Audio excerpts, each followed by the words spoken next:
because it hangs on tight to the ceiling. A stalagmite, because you might trip over it.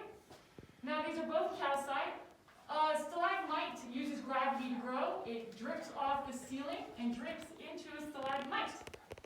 The next formation that we see is flowstone. Flowstone is also that calcite, dripping over limestone boulders over millions of years, and then across the edge is called dripstone. Now the reason it looks kind of like melted ice cream or frosting is because millions of years with dust and pollen also add to that kind of texture. Now you guys can see some of that vandalism I was talking about, right? Right up here. I don't know how they got out there, whether it was a magic carpet or what. But the only good thing about that is while you're on this tour throughout the cave, you can look up and you can see that stalactites have rings in them, like trees do, that mark their growth. So the lighter parts being a wet season where they could grow, and the drier rings being where they could not grow. Now, I'm also going to take this time to introduce you to some of our mascots.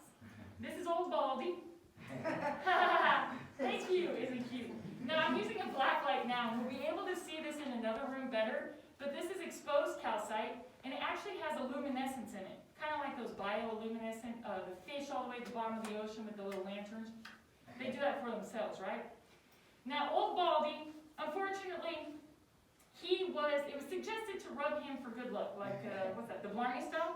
So because of the debris and the oil in our hands, Old Baldy has a raincoat-like texture over him. So if there were water, he would not be able to grow hair again. He wouldn't grow. Now, our cave is not dead, it's dormant. A wet cave still has growth. Ours has moisture, but it ain't growing. It would take like another ice age to actually get enough water in here, but we